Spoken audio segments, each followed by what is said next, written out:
Vamos a seguir.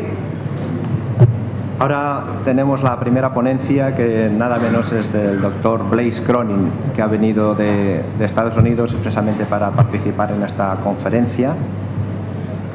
El doctor Cronin es profesor de Ciencia de la Información en la School of Library and Information Science de la Universidad de Indiana, en Estados Unidos.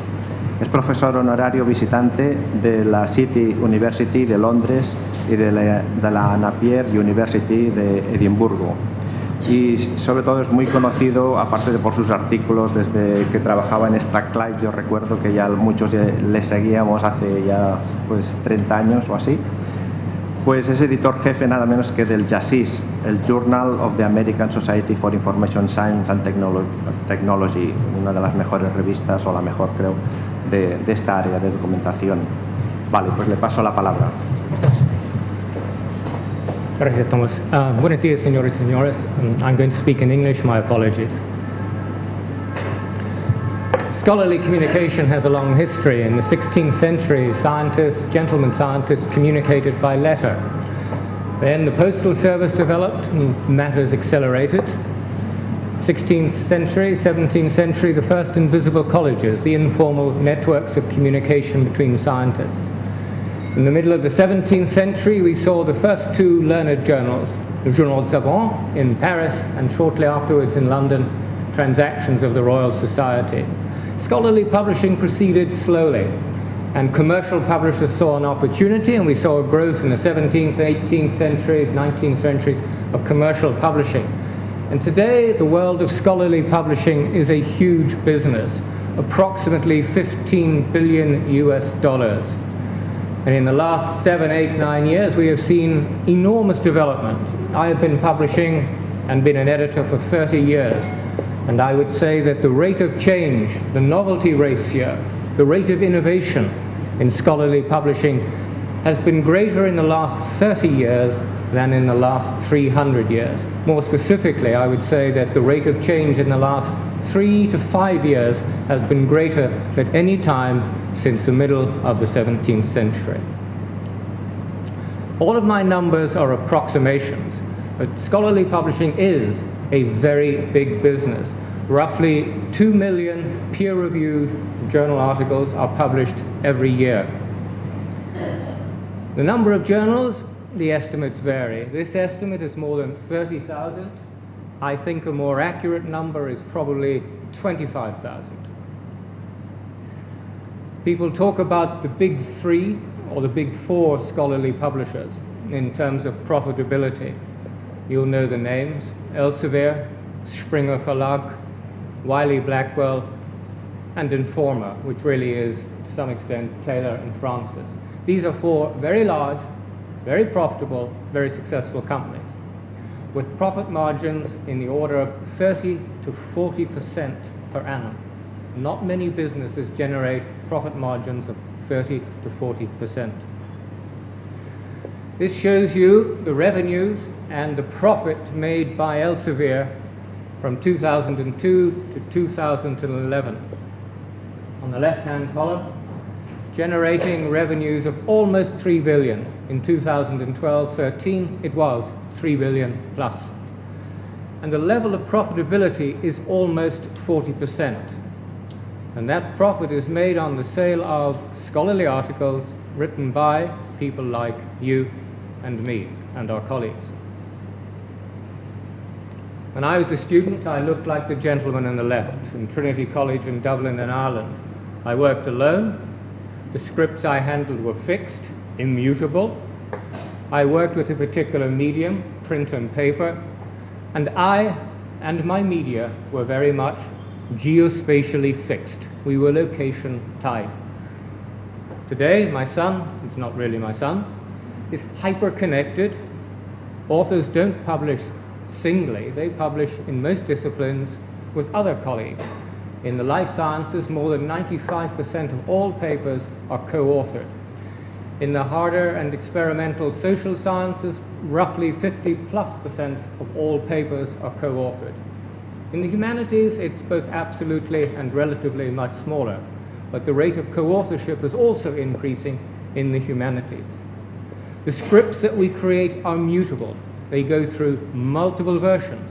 They are edited, they are shared, they are annotated, they are glossed, they are updated, they are value added. We use multiple media, not just print and paper. We incorporate videos, we incorporate graphs, we incorporate programs, we incorporate software code, we incorporate graphs, we incorporate data sets, whether we're social scientists or life scientists. And the texts we use are not fixed. They are hypermobile. They can be in Sevilla in one day, and in America 6 hours, 6 minutes, 6 nanoseconds later. Texts are fluid, mutable, and hypermobile. If you go back and look at Le Journal des Savants and look at a typical article, it has of course changed, physically, architecturally, but it's still recognizably a journal article. Elsevier has been working on something it calls the article of the future. And it's much more interactive. It's much more embedded. It offers you information on related articles. It has a visual abstract that visually summarizes the content of the paper. It provides links and comments to your paper. So your article is now part of a much larger context. It is embedded in a network of articles and social commentary. Public Library of Science, +1, has also changed the architecture, the physical layout, the degree of interactivity, and the amount of information attached to a typical journal article. It provides information on authors, it provides metrics, number 3 here, it provides comments, and you can drill down. Here we see a metrics count. Who has cited, who has viewed, who has liked, who has recommended the article in question. It is becoming much more interactive. Much more information is being made available to the author and also to the reader. And with the development of open access, there is an enormous increase in transparency and accountability associated with published articles. If you have published with +1, you will notice one thing. There is a level of excitement built up when you publish an article. They will email you just before your article is about to be published, stimulating your interest, telling you exactly when it will be published, and asking you, telling you, to check the comments that other readers and authors make on your paper. So it is a kind of creating a kind of excitement around the publication of your work. It's not passive, it's not inert, it's dynamic, it's collective, it's interactive. Elsevier is also working on something it calls the executable paper grand challenge. Imagine, for example, if you could read a paper and you could reanalyze the author's statistic. You could rerun the regression analysis. You could rerun the chi-squared. You could rerun any of the inferential statistics. You could look at the data and see how the graph was actually plotted. You could understand the data that generated the visualization. In other words, you could test, you could check yourself the reliability, the integrity of the data that underpins the research that is being reported. You could test the computer code that underlines the article. So what we are seeing is moving away from an article as a fixed entity on a piece of paper that doesn't change to something that is contextualized, something that has surrounding commentary, and something that can be tested and the results can be reproduced. This is a very, very different kind of article from the article that we would have read in 1656 or 1756 or 1856 or indeed 1956. The nature of the journal article is changing. It is socially and contextually embedded.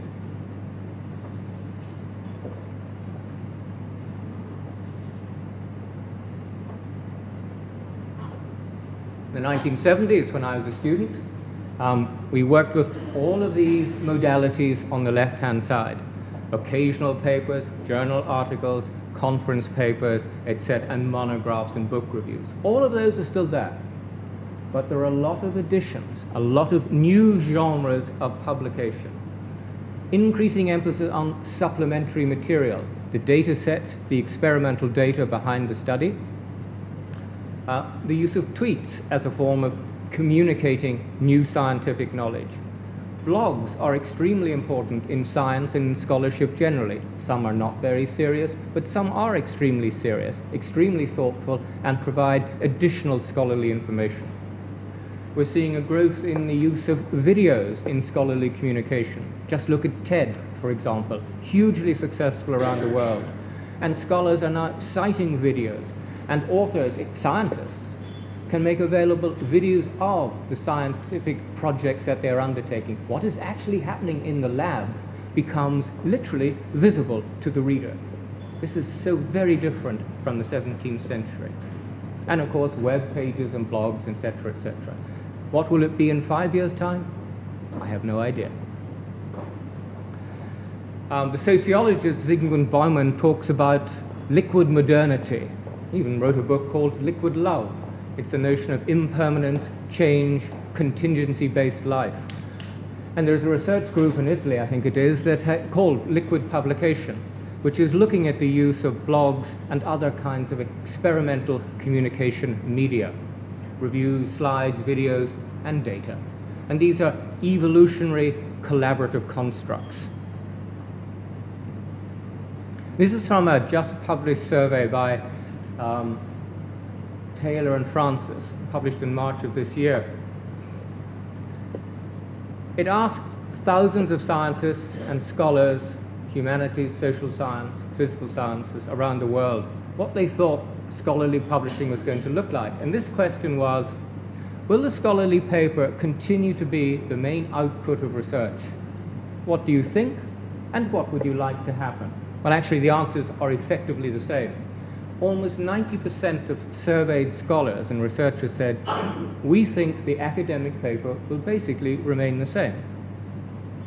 And yet, I've just shown you examples of innovation and experimentation, the changing face of the scholarly paper. What I think we can say is that there is a degree of behavioral conservatism within the scholarly community. Things are changing, there is an enormous degree of experimentation, and yet most of us are slow to change the way we do things and the kind of products with which we are comfortable. What can we say, and I'm generalizing, what can we say about traditional scholarly publishing? Well, there are not just 4 big publishers. There are other publishers, large, medium-sized, small, and very, very small.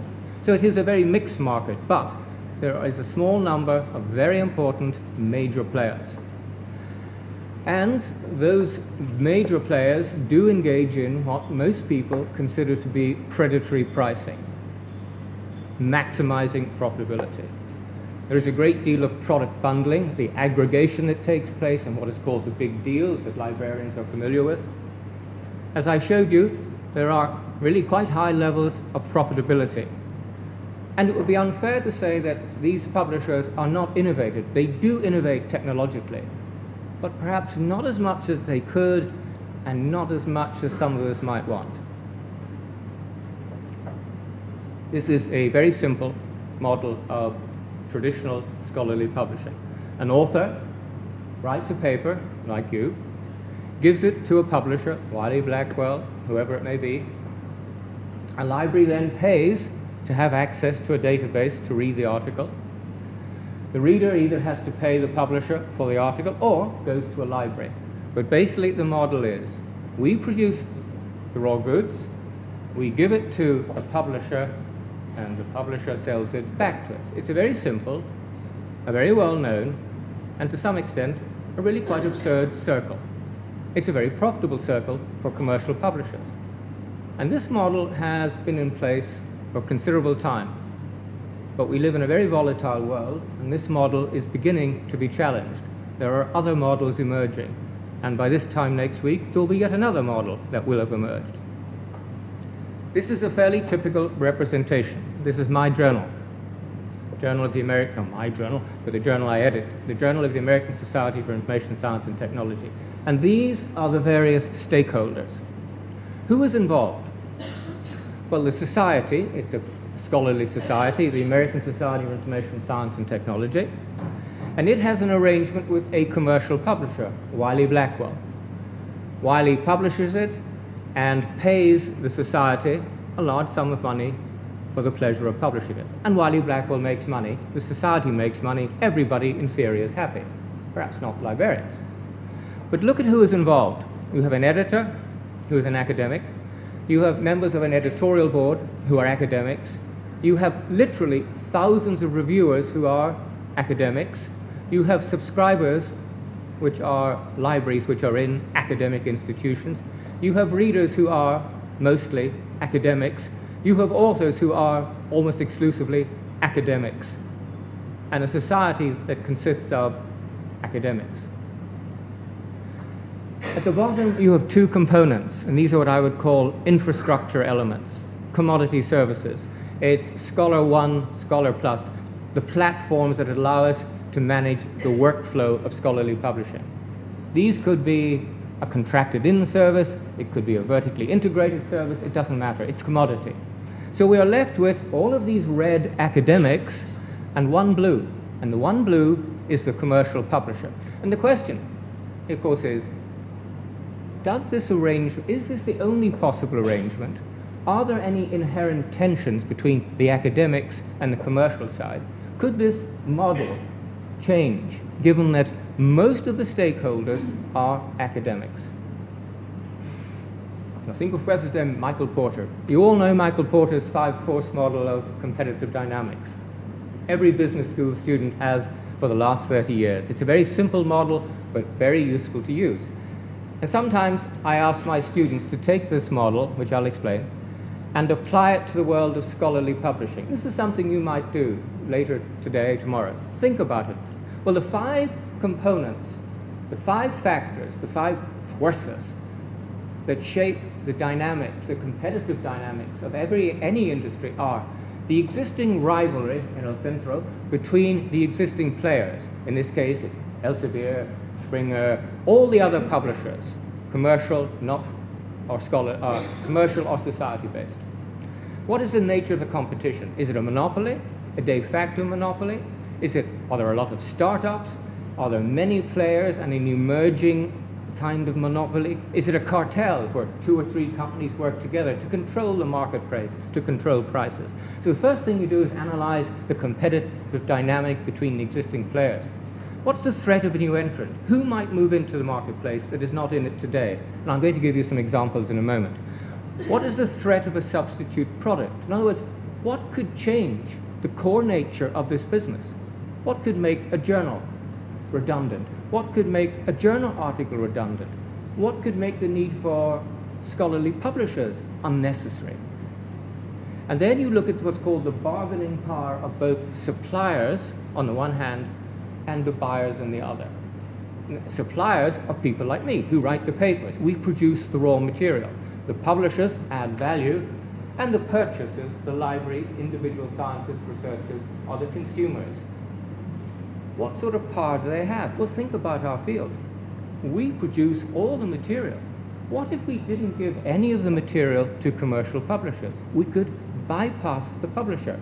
We could engage in what is called disintermediation. And there it is. It's the green route.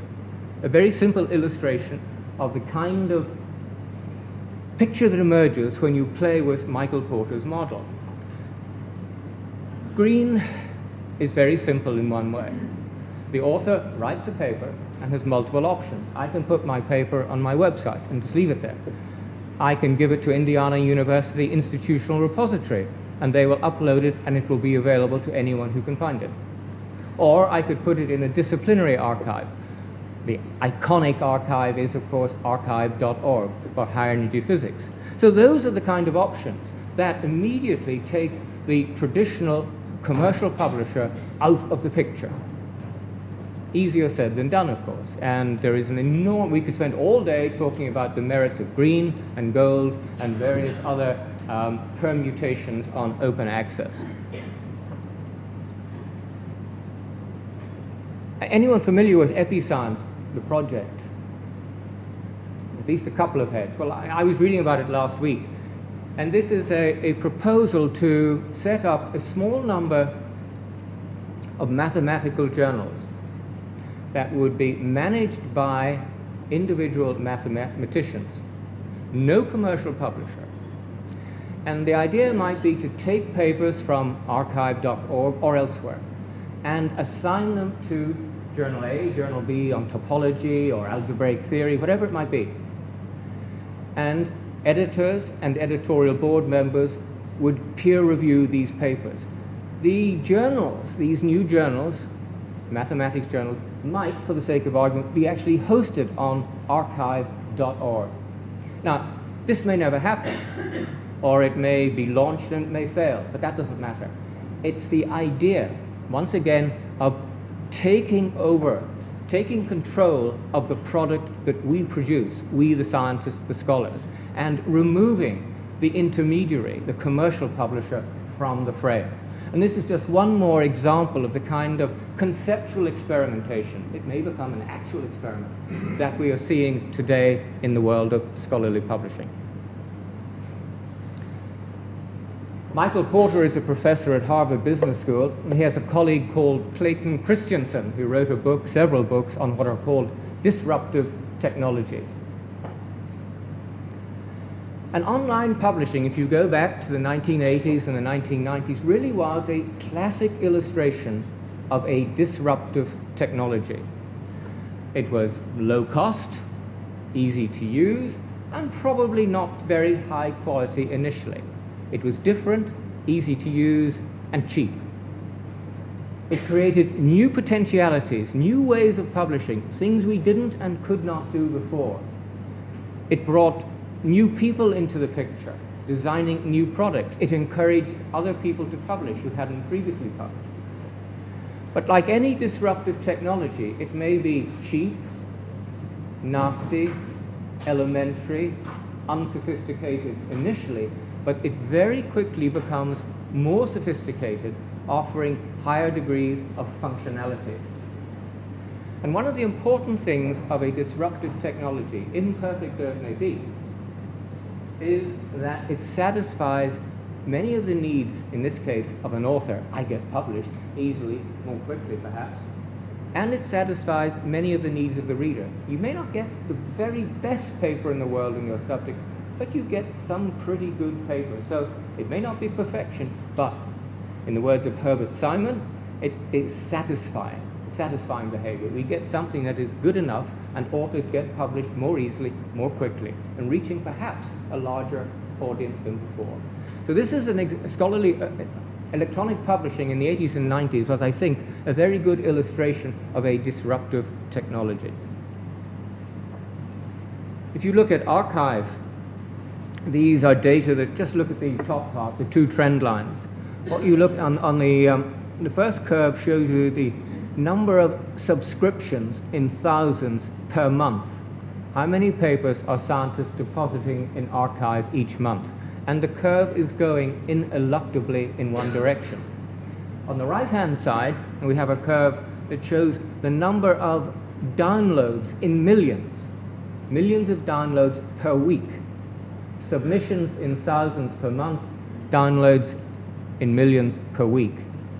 Archive is hugely successful and expanding. A great number of the papers that appear in archive.org also appear in journals that are indexed by Web of Science. So it is not either or. The most highly cited papers in high-energy physics and related fields are those papers which A, have been deposited in archive.org, and B, have also been published in a journal of record. If you want to maximize your citations in these fields, get into an archive, disciplinary archive, and then get published in a journal of record. Do you know how much it costs to maintain, to operate archive per year? It's roughly $800,000. Now, in publishing terms, that is not a lot of money. And if we go back to this example, it may not involve a great deal of money to create a population of small journals owned, controlled, managed, supplied, and read by the academics themselves. Acceso abierto. What are we talking about? Well, you know the answer to that. We're talking about eliminating tolls, barriers, and filters, making it easy for anyone in Sevilla or in Somalia to access information. And the implications for social and economic development are, of course, extraordinary, potentially. It also engenders what is sometimes referred to as bibliodiversity, more publications in indigenous languages, in cultures other than Western-dominated, English language-dominated literatures. And the most important, the most interesting aspect of this is the complete flipping of the economic model. Today, in most, but it's changing, in most cases, institutions pay to buy journals. Under open access, you, the author, pays the publisher to publish your work. The reader, whether it's a library or an individual, pays zero. This is a radical transformation of an economic model. Open peer review brings other aspects, other elements into the picture, such as relying or experimenting with open peer review, though I have to say the results of open peer review so far, and there are many, many variations, have not been very impressive or indeed very successful. And of course it encourages reliance on what is called the wisdom of the crowd, collective knowledge, collective insight, collective experience. And these are interesting and valuable issues. And one other kind of epiphenomenon or side effect is open access publishing is encouraging greater transparency. We are seeing data on the downloads, readership data, usage data, etc. We know more about how material is being used than we ever did in the past. Slightly dated numbers, but the numbers themselves don't matter. On the left hand in red, on the red curve is number of journals that are now open access, and in blue, in thousands, the number of journal articles that are open accessible.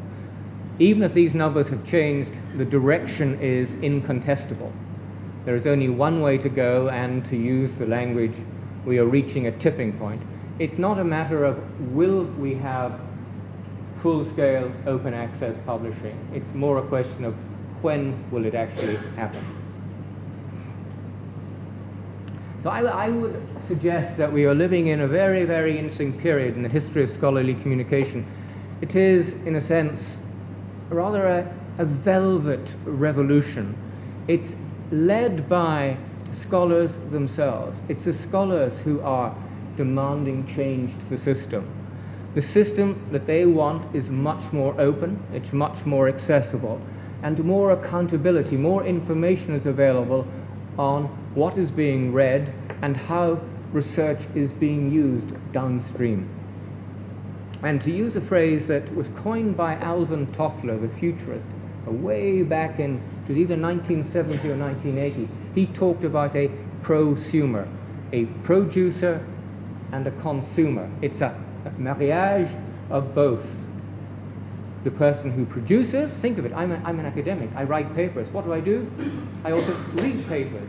I'm a producer, I'm a consumer. And the prosumer is now center stage in the world of scholarly publishing. Don't be confused by the data. These are articles published in the United Kingdom in 2010, which were indexed in Web of Science. It shows you how many papers in different subject areas. Look, if you're interested in the arts and humanities, look at the bottom right-hand corner. 86% of all arts and humanities papers are not open accessible.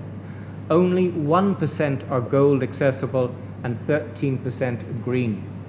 Compare that in the center with clinical medicine, where 4% are gold, 34% green, and 62%.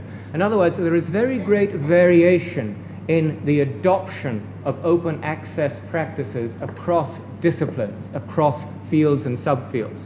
Now, that picture is going to change in Britain partly because of the result of a recently published government report that is highly supportive of, ¿cómo se llama en español? La Ruta Dora, is it? The goat? Well, yeah. And that is, my journal, Journal of the American Society of Information Science, 2 weeks ago became officially a hybrid gold journal. You can now pay, I don't know what it'll be, $1,500, $2,500 to publish your paper in Jasist, and it will be immediately open to anyone, anywhere. You don't have to. You can still publish, but it will not be open accessible.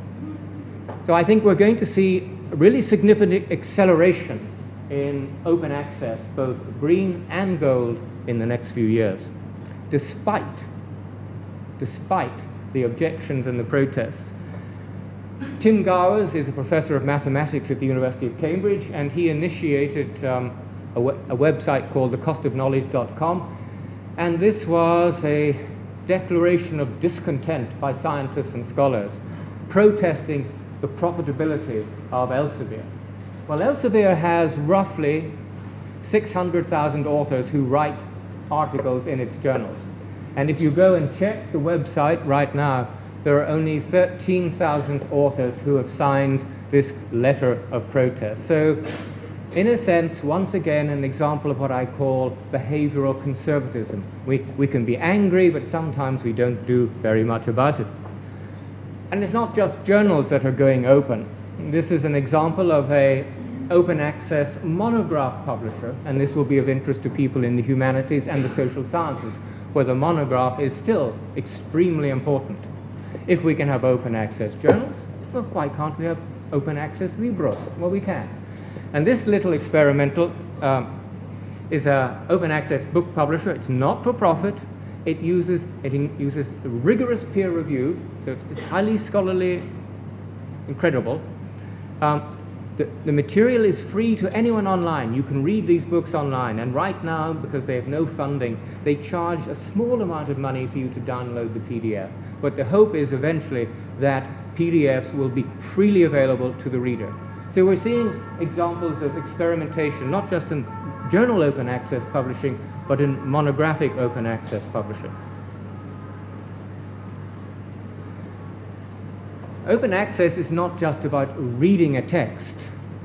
In the world of science, and I would argue experimental social sciences, open access also has to do with being able to reuse, reproduce, test, run, analyze, extend, commercialize data that has been made publicly available. So there's a growing body of interest in ways to make data more accessible, and reusable, not just textual material.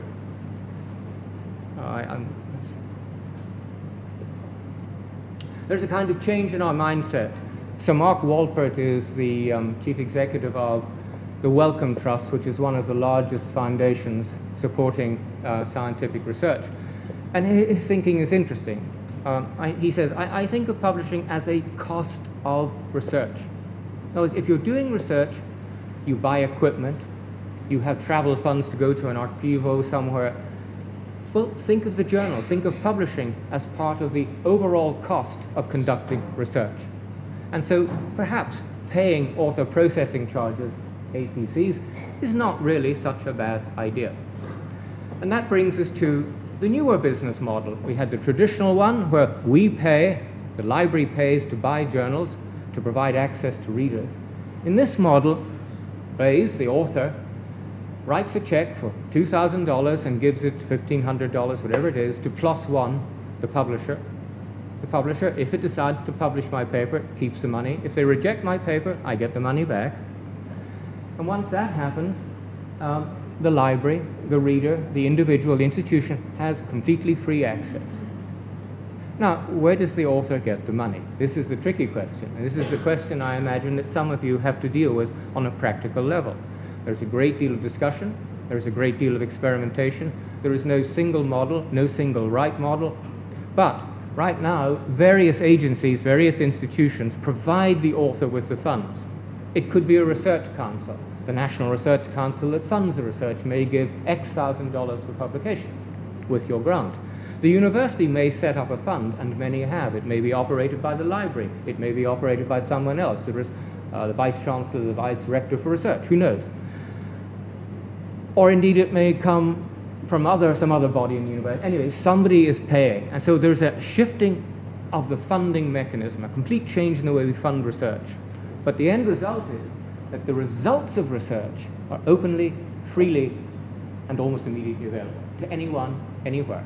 No subscription to a journal required. A survey done in 2011 showed that scholars' major concern with open access publishing, and that's the top left there, is scholars worry more than anything else about where will the money come from? How do I get the money to publish my paper in an open access journal? Well, interestingly, if you go and check the data, most open access journals, actually don't charge a penny to publish your work. Of course, the elite journals do, but most do not. And article processing charges are most commonly found in the world of the sciences, particularly the medical and life sciences, much less so, at least for now, in the arts and the humanities.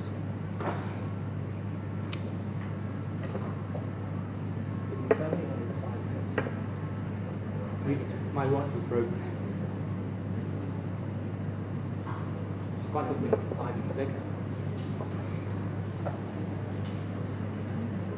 I was sitting in the plane thinking, how many different types of publishers do we have? And I came up with a small taxonomy. I would change it when I'm flying back, but for now it's an example. I'll give you an example of a paradigm breaker, an early innovator, an independent do-it-yourself publisher, a new entrant, an imitator, a differentiator, a predator, and emergent options. You can provide others. Paradigm breaker is Public Library of Science, funding from Howard Hughes Foundation and many other organizations. It produces 7 gold OA journals. It achieves scale efficiencies by producing 7 such journals. Its costs haven't gone up. Its costs are going down, but its charges have not yet gone down. And there are some who criticize the PLOS stable because Public Library of Science seems to be cross-subsidizing the 6 other journals. The question to you is, if we have a Public Library of Science, is there any good reason why we couldn't have a Public Library of Humanities and Social Sciences? Who is going to initiate this? Who is going to launch a Public Library for the humanities? Just to give you some data, PLOS One publishes roughly 2,000 papers a month. It will cost you $1,300 roughly to get your paper published. It's what we call a mega peer-reviewed journal. It has an impact factor now of 4 point something. One disapproves of impact factors, but for the sake of illustration, it's 4. It is publishing 3% of the scientific, technical, and medical literature. That is an astonishing achievement for something that didn't exist 7-10 years ago. It accepts about 65% of papers. An early innovator is Biomed Central, now owned by Springer, produces 250 online peer-reviewed journals, generates revenues of $25 million US. The author pays an author processing charge, keeps copyright, and the work is licensed under CC BY, which means anyone can use it, providing they cite it, and they can commercialize from the data produced as well. And the membership options mean that Springer will come to an arrangement with your university to facilitate payment, authors' payment fees. An independent journal in our own field of information studies is launched by Tom Wilson at Sheffield. It's now an independent journal. It's not for profit. It's basically run by volunteer labor, and it requires very small amount of institutional support. An example in this country might be, I don't know if either of us here, would be Cybermetrics, for example. It has some institutional support. I don't know if you know a company called Hindawi. It didn't exist about 10 years ago. It publishes 500 peer-reviewed open access journals. 90% of its journals charge a fee. The fee ranges from nothing to $1,500, rejects about 60%, and guarantees accelerated peer review. A company that did not exist 10 years ago. Sage Open. Sage is a well-known social science publisher, and it has just launched Sage Open. It will publish your paper for $99. I functioned as an editor for Sage Open last week and can tell you privately more about it. Very cheap if you want to get published quickly. F100 is a recommender system, faculty of 1,000 for the life sciences. It too is moving into the area of scholarly publishing. 6 eLife Sciences. This is a high-level, high-quality, gold standard, not gold publishing, online medical sciences, funding from Howard Hughes in the United States, Wellcome in the United Kingdom, Max Planck in Germany. Its editorial board consists of eminent scientists For now it is free, and it wants to publish not anything, it wants to publish only the very best material in the life sciences. So this is differentiating, I call it a differentiator because it's separating itself from run-of-the-mill, middle-of-the-road, mediocre journals. Jeffrey Beal is a librarian who has a list of what he calls predator journals, journals that are of poor quality, have questionable editorial practices, are basically what you might call examples of vanity publishing. You pay, you get published. He estimates there are something like 4,000 open access predatory journals. It may be an overestimate, but there are such journals. What comes next? You probably have as good an idea as I do. Let me go way to the end. I want to say a little bit about metrics, particularly altmetrics. In 1998, we wrote a paper called Invoked in the Web. We were thinking very early on, in what sort of ways are individuals mentioned on the web? How could we categorize these? What do they tell us? We did not use the word alternative metrics or altmetrics, but I think it's fair to say this was the first paper that speculated on the alternative kinds of metrics, going beyond citation counts, to find out what kind of footprint scholars leave on the internet. And when we talk about alternative metrics, going beyond publication counts, citation counts, you could count acknowledgements, you can count data citations. How many times are you liked on Facebook? How many times is your work recommended? How often is your work downloaded? How many of your books appear on reading lists? How often is your work mentioned in El País? How often are you discussed on the radio? In other words, there are many, many other indicators that go beyond citations that tell us something about the wider, the broader impact socially, culturally, scientifically, scholastically of your work. And these are the kinds of emerging platforms providing that kind of data. The word altmetrics or alternative metrics was coined by Jason Priam. He's a doctoral student, and he will become famous for having coined the word altmetrics. And altmetrics goes beyond just downloads and usage. It goes beyond peer review estimates of quality of work. It goes beyond counting of citations. It's looking at the, if you like, the afterlife of a paper. What happens once a paper is published? Who downloads it? Who reads it online? Who talks about it? Who cites it? Who shares it? Who tries to replicate it? Who comments on it? Who uses it? Not necessarily in science and scholarship, but who uses it in public policy, in life in general. And he is one of the co-founders of a service called Impact Story. You provide data in your publications, and Impact Story will tell you, like this graphically, just how, where, when, and how much your work is being noticed. Who's paying attention, in which media, in which fora, in which context. And this gives us a much richer, a much broader sense of impact. Look at it like this. On the horizontal axis, the number of days since the publication of your paper. And this shows you how often, for example, these different platforms pick it up, how often it's mentioned on Site You Like, how many people tweet about your paper, how many people comment on it. What you're beginning to see is, if you like, the overall impact of your work, not just its citational impact. And Elsevier has come up with it calls it a donut, this symbol that tells you how often and where your paper is being mentioned, is being recommended, is being downloaded, is being cited, is being commented upon, is being liked. Now, as we start to rely more and more on these alternative metrics, there are questions about the reliability, the usability, the transparency of these different tools. Can we rely on the data that we take from Google Scholar, for example? Well, there's Cronin, and this is a very attractive product. I'm sure some of you look at your Google Scholar score. This tells you, there's my career. It tells you how often my work is cited in the course of my career. It tells you how many citations in total.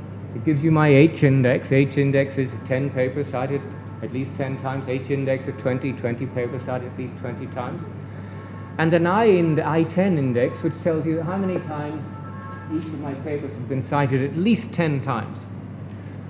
And what I do every day is mirror, mirror on the wall, who is the fairest of them all? It encourages a kind of narcissism. We become professionally vain. Each day we check to see, are we being cited more? Well, if you take the time to check the algorithms, if you take the time to look at the data, there are questions to be raised. I've gone through my data. It's simply inaccurate. These are not reliable data. They're better than no data, and it's a free service. And if you want to see how easy it is to game the system, to abuse a system such as Google Scholar, this is a group of scholars from, computer scientists from University of Granada, published a paper on archive.org.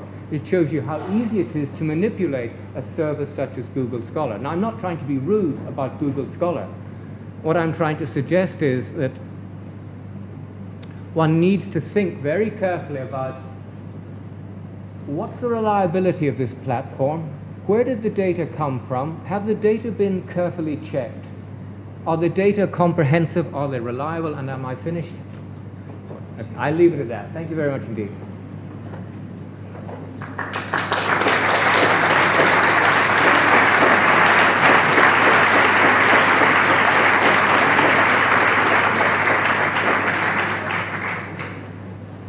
Bueno, muchísimas gracias, Blaise. Las transparencias las tendremos accesibles. The transparencies, the presentation will be accessible for everybody. Okay, thank you very much.